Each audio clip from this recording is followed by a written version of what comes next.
দিয়ে এই যে দাঁড়িয়ে আছি। ওরে ভাইরে সি আবারও নিচে পড়ে গেলাম। দাঁড়াও আবার একটা ট্রাই দিই। চেষ্টা করলে কখনো বিফলে যায় না, চেষ্টার ফল মিষ্টি হয় নাকি। এই যে দাঁড়াও ওয়েট আর একটু চেষ্টা করলে হয়তো বা চলে যেতে পারবো। এই যে একটা জাম দিলাম আর নিচে পড়ে গেলাম।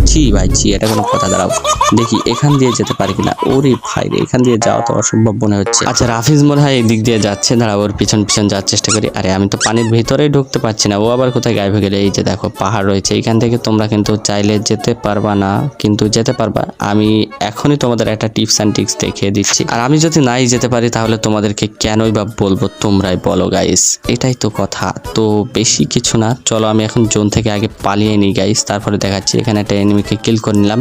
এন্ড এখন তোমাদেরকে দেখাবো কিভাবে তোমরা যাবা। এই যে তোমরা ভালো করে দেখো, আমি প্লেন থেকে নামার পরে কিন্তু ঝর্ণার মাঝ বরাবর স্থানে দাঁড়িয়ে গেছিলাম। এন্ড ঝর্ণা মানে আমাকে অটোমেটিকলি নিচে ফেলে দিয়েছিল। তারপরে এই স্থানে আসার পরে গাইস, এই যে ভিতরের দিকে তোমরা যদি একটু উঠানামা করতে থাকো, এইভাবে লাভ ঝাপ দিতে থাকো, তাহলে কিন্তু আস্তে আস্তে তোমরা চলে আসবে এই স্থানে। তোমাদের আরেকটু ভালো করে বোঝাই, সেটা হলো তোমরা যখন প্লেন থেকে নামবা তখন কিন্তু তোমাদেরকে একেবারে ঝর্ণার গা ঘেঁষে নামতে হবে। তখন দেখবা তোমরা একটা স্থানে আটকিয়ে যাবা।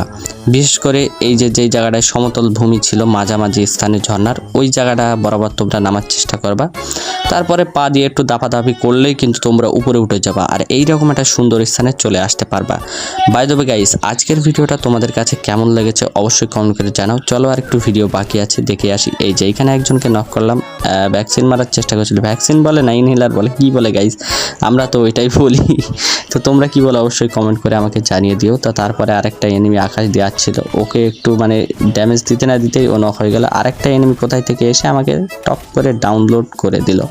তারপরে রাফিজ আবার ওই এনিমিটাকে ডাউনলোড করে দিয়ে আমাকে আপলোড করে দিল। তারপরে আমি কিন্তু সুন্দর করে উঠে গেলাম। অ্যান্ড এইখানে আমি চেষ্টা করছি আরেকটা এনিমিকে মারার। উপরের এনিমিটা কোথায় গিয়ে পড়েছে গাইজ আমি জানি না, আমি ওই কিলটা এখনো পাইনি। এই যে এই সাইডে আরেকটা এনিমি যাচ্ছিল, একে একটু ড্যামেজ দিলাম কিন্তু গায়ে লাগলো না, এটা কোনো কথা। তারপরে সামনের দিকে দেখছি আরেকটা এনিমি, যেটাকে মেরে ডাউন করে ও লুটমুট নিতে লাগলাম। অ্যান্ড সামনের দিকে যাবো ভাবছি, তখনই বইয়া হয়ে গেল। আজকের মতো সাবস্ক্রাইব।